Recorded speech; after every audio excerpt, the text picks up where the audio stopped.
Κεφάλαιο «Η επιστήμη». Μπορούμε να μιλήσουμε για αυτά και να αξιολογήσουμε τα επιτεύγματα της επιστημονικής προόδου.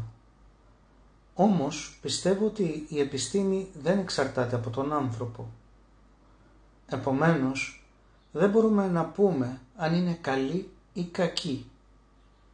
Μπορούμε όμως να πούμε ότι μετά από μακροχρόνιες ιστορικές διαδικασίες, ο πολιτισμός μας έφτασε σε ένα στάδιο δραματικής, εσωτερικής σύγκρουσης του ανθρώπου. Υπάρχει ένα τεράστιο χάσμα ανάμεσα στην επιστημονική, τεχνολογική του εξέλιξη και στην πνευματική του ανάπτυξη. Και το χάσμα αυτό διαρκώς διευρύνεται. Αυτός είναι ο βασικός λόγος που οι συνθήκες σήμερα είναι δραματικές. Ο πολιτισμός μας βρίσκεται στο χείλος του πυρηνικού ολέθρου, ακριβώς εξαιτίας του χάσματος ανάμεσα στις δύο σφαίρες του ανθρώπου. Πιστεύω ότι και ο Αϊνστάιν και ο Γαλιλαίος είχαν άδικο. Κεφάλαιο Σολάρις. Νομίζω ότι το Σολάρις 1972 είναι η χειρότερη ταινία μου. Δεν μου αρέσει και ούτε το θυμάμαι καλά. Αντίθετα με τον Λεμ, τον συγγραφέα του βιβλίου, δεν με ενδιέφερε τόσο το ζήτημα της γνώσης, της σύγκρουσης ανάμεσα στον ανθρώπινο νου και τη γνώση, αλλά μάλλον το βαθύτερο ψυχολογικό ζήτημα. Μπορεί ο άνθρωπος να ζει σε απάνθρωπες συνθήκες και να παραμένει άνθρωπος. Ο βασικός χαρακτήρας τόσο του βιβλίου όσο και της ταινίας μου κίνησε το ενδιαφέρον γιατί έπρεπε να παραμείνει ανθρώπινος, παρότι οι καταστάσεις που ζούσε ήταν απάνθρωπες. Έτσι αντιμετώπισα τον χαρακτήρα του βιβλίου και έτσι τον απεικόνισα στην ταινία μου. Όμως η ταινία αυτή δεν μου αρέσει, γιατί δεν κατάφερα να απαλλαγώ από όλα τα συμπράγκαλα της επιστημονικής φαντασίας, τις διάφορες λάμπες κτλ. Που δεν είχαν τίποτα κοινό με την άποψή μου. Κεφάλαιο Κόσμος. Η προσέγγιση μου ως προς τον κόσμο είναι με τρόπο συναισθηματικό και στοχαστικό. Δεν προσπαθώ να σκεφτώ στοργικά, αλλά να τον συλλάβω όπως ένα παιδί ή ένα ζώο και όχι σαν ενήλικας που μπορεί να μελετήσει τη ζωή και να αντλήσει τα συμπεράσματά του. Αγαπώ πολύ τα παιδιά και τα ζώα. Είναι αθώα. Τα ζώα εξαιτίας της φύσης τους, περισσότερο από τα παιδιά. Όμως ο άνθρωπος που μπορεί να επιλέξει ανάμεσα στο καλό και στο κακό, σιγά σιγά μαθαίνει να ψεύδεται, γιατί έτσι πιστεύει ότι μπορεί να ζήσει ευκολότερα και να κερδίσει περισσότερα πράγματα. Αρχίζει φερόμενος διπλωματικά και προχωρά στα πραγματικά ψεύδη. Γι' αυτό τα παιδιά και τα ζώα τα αγαπώ περισσότερο. Είναι πιο κοντά στην αλήθεια. Μα δεν είμαι ο μόνος που νιώθει έτσι. Όλοι μας αγαπούμε τα παιδιά περισσότερο από τους ενήλικες. Θα μου άρεσε αν οι νέοι μάθαιναν να αγαπούν τη μοναξιά, το να μένουν μόνοι με τον εαυτό τους. Νομίζω ότι τα προβλήματα των νέων έγκυνται στο γεγονός ότι συναθρίζονται για να κάνουν θορυβώδεις ή και επιθετικές πράξεις. Και αυτό επειδή δεν θέλουν να νιώσουν μόνοι. Πράγμα θλιβερό. Ο άνθρωπος πρέπει να μάθει να ζει μόνος από παιδί, γιατί το να ζεις μόνος δεν σημαίνει ότι νιώθεις μοναξιά. Κεφάλαιο Ο εαυτός μου.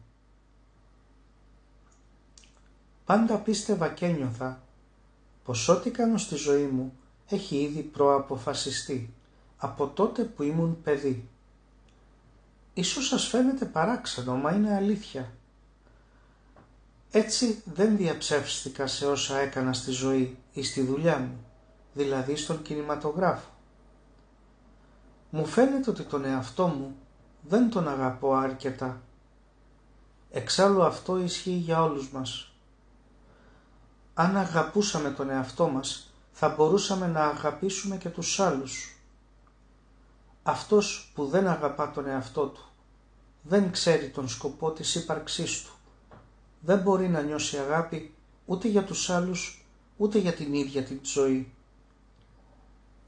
Δεν αγαπώ αρκετά τον εαυτό μου και επομένως δεν αγαπώ αρκετά και τους άλλους, μα θα το ήθελα. Ένα από τα βασικά μου ελαττώματα είναι η ανυπομονησία και διαρκώς προσπαθώ να απαλλαγώ, μα φοβάμαι ότι θα αποτύχω. Δεν είμαι αρκετά ανεκτικός για την ηλικία μου. Για να πω την αλήθεια, αυτό με κάνει να υποφέρω, γιατί δεν μπορώ να πλησιάσω τους άλλους με συμπάθεια. Οι άνθρωποι με ενοχλούν. Δεν είμαι χαροπός άνθρωπος και ύστερα μετά τόσα δύσκολα, σοβαρά και σχεδόν άλυτα προβλήματα που μαστίζουν τον κόσμο μας, δεν νομίζω ότι είναι καιρός για χαρές. Δεν μου αρέσει το γέλιο. Δεν μου αρέσει γιατί όταν γελώ νιώθω μια ενοχή που με υποχρεώνει να μεμφθώ τον εαυτό μου ως άκερο και παράλογο.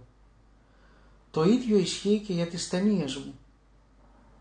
Δεν μπορώ να τις ξαναδώ. Νιώθω την ίδια ντροπή που θα νιώθα αν διάβαζα το ημερολόγιο που έγραφα παιδί, με όλες εκείνες τις ανώριμες σκέψεις. Βλέπω τις ταινίες μου μόνο τη βραδιά της πρεμιέρας. Κεφάλαιο «Ο καθρέφτης».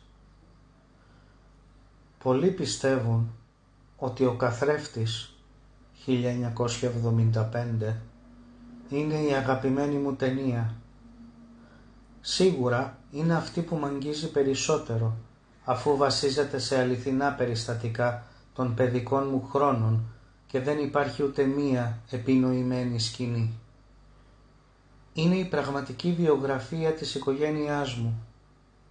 Κι όμως, δεν νομίζω ότι η ταινία αυτή εξέφρασε όλες τις αισθητικές μου αρχές. Στάθηκε πολύ δύσκολο να κάνω την ταινία. Δεν μπορούσα να κάνω μοντάζ. Όλα τα επεισόδια είχαν γυριστεί με τέτοια δραματουργική αίσθηση και τόση προσήλωση στο σενάριο, που όταν έφτασε η ώρα του μοντάζ, όλη η ταινία κατέρευσε μπροστά μου. Έτσι έκανα 19 διαφορετικές στο μοντάζ, μετατοπίζοντας σκηνές ολόκληρες, προσπαθώντας να καταλάβω τι είδους ταινία είχε προκύψει. Δεν θυμάμαι πως τα κατάφερα στο τέλος, όμως αυτό αποδεικνύει ότι η ταινία δεν μονταρίστηκε με τον παραδοσιακό τρόπο. Πρόσφατα κατόρθωσα να απλοποιήσω τη δομή των ταινιών μου. Για παράδειγμα στο Στόκερ 1979 ή στη Νοσταλγία 1983, την τελευταία ταινία που γύρισα στην Ιταλία, πιστεύω ότι πέτυχα κάποια απλότητα, έναν ασκητισμό στο αφηγηματικό μου ύφος. Πιστεύω ότι ο καθρέφτης έχει υπερβολικές λεπτομέρειες, μέσα, τόνους και αποχρώσεις και δεν είναι η αντιπροσωπευτική ταινία των αισθητικών μου αρχών.